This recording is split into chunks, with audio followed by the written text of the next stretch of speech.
जम्मू संगवारी मला राम राम जय जोहार छत्तीसगढ़। संगवारी हो मैं हूँ मुस्कान और मैं आप मला ये बताया बार आए हूँ कि मैं आप मन बर एक चैनल लेके आए हूँ जेकर नाम है अमृत स्वर। आप मला ज़्यादा कुछ नहीं करना है, आप मन जाओ चैनल ला लाइक करो, सब्सक्राइब करो और घंटी के बटन ला जरूर दबा दे हो। राम राम जय जोहार जय छत्तीसगढ़।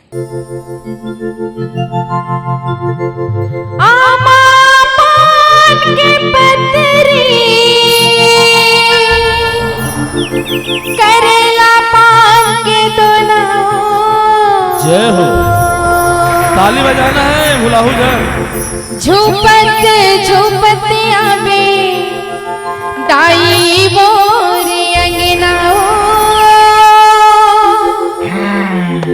बघवा चढ़ के आवे दाई मोर अंगना।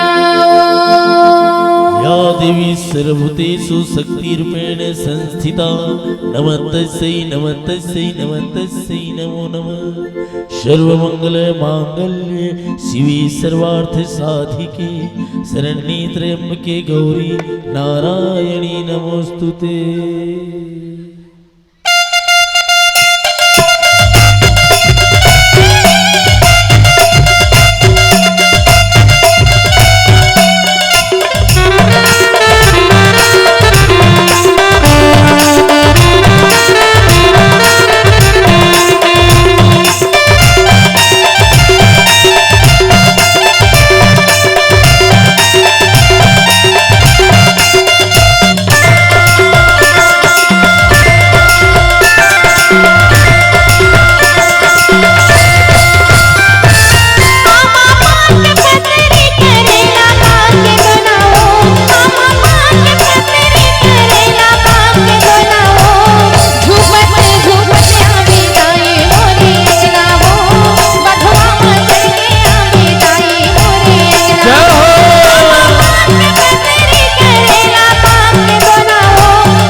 ब्रेड चाप कम होगी इसका ते जन समिति वाला मन ले निवेदन करबो एक घौदी नहीं कम होगी इसका महतारी मन ताली ऐसे बजाओ कि तुहर मन के ताली हमर तक के आना चाहिए, है कि नहीं?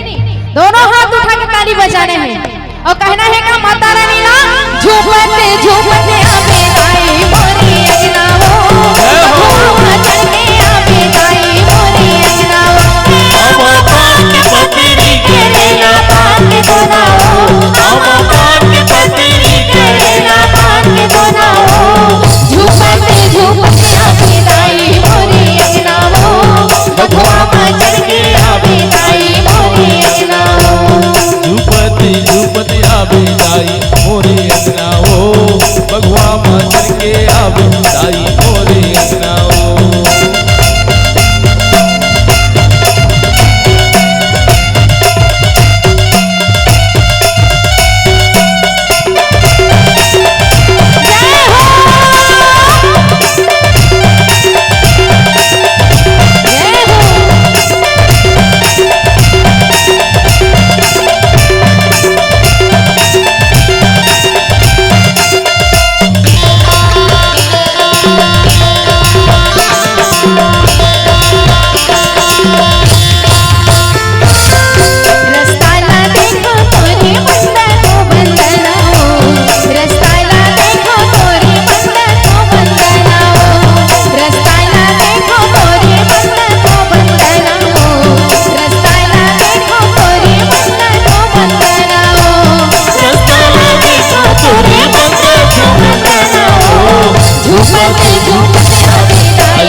मैया हो ये भजन ना आप मन के चरण कमल में करे हमर दाई दादा मन अपने सेवा नहीं कर सकन तो कम से कम हम भजन कर सकत ना। ये भजन अपन के दाई दादा बारे अब निवेदन करत हो जेकर इच्छा है वो बिल्कुल माता रानी के भजन में खड़े होकर झूमते हुए गाते हुए भजन कर सकता। चला तो हम देखा था यहाँ पर अपन दाई दल कौन तक प्रेम करता जो मन लड़का पा है तब तो बैठे रहा, लेकिन जो मन खाली है ना तब जरा खड़े होकर दिखावा कि तोर पैर सही सलामत है। माँ के नाम से बिल्कुल झूमते हुए खड़े होकर कहूँगा आमा पान के पत्री भजन गाल बिल्कुल खड़े हो मैया हो, बिल्कुल आप मतलब खड़े हो कभी मौका मिले है आप मन खड़े हो या जीवन में खड़े हो जा। बोल से रामचंद्र की जय हो। हमार बेटी मन 3-4 जी खड़े हो माँ के नाम से ताली होना चाहिए मन, बिल्कुल ताली से स्वागत होना चाहिए। आप मन हमारे भैया मन भी खड़े हुए आप मन भी खड़े हो। अंतिम भजन है हमार एक बात कल भी है ना कौन जिये थे कौन मरा थे है ना कबो का झूपत झूपत आई मोरी अंगनाओ बधवा मातर के आवे दाई मोरी अंगनाओ आमा पान के पतरी करेला पान के दोनाओ आमा पान के पतरी करेला पान के दोनाओ झूपत झूपत आवे दाई मोरी अंगनाओ बधवा मातर के आवे दाई मोरी अंगनाओ।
जाना था कि नहीं जाना था?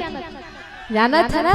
दोनों हाथ उठा के कहना है का जय हो ओ माता रानी के जय हो ओ माता रानी के जय हो ओ माता रानी के भुवनमा मुर्गा मैना नाचे ओ माता रानी के भुवनमा मुर्गा मैना नाचे ढोल बाजे रे नगाड़ा बाजे ना ढोल बाजे रे नगाड़ा बाजे ना ओ माता रानी के ओ माता रानी के ओ माता रानी के भुवनमा मुर्गा मैना नाचे ना ओ माता रानी के भुवनमा मुर्गा मैना नाचे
मतलब जाना थे ना। काल समिति ओ बोरे मासी संगमा हवा हमको लावो पताल चटनी बोरे मासी संगमा हवा हमको लावो पताल चटनी कहीं से महीना नहीं आवे मछली कहीं से महीना नहीं आवे मछली बोरे मासी संगमा हवा हमको लावो पताल चटनी बोरे मासी संगमा हवा हमको लावो पताल चटनी दाई पताल चटनी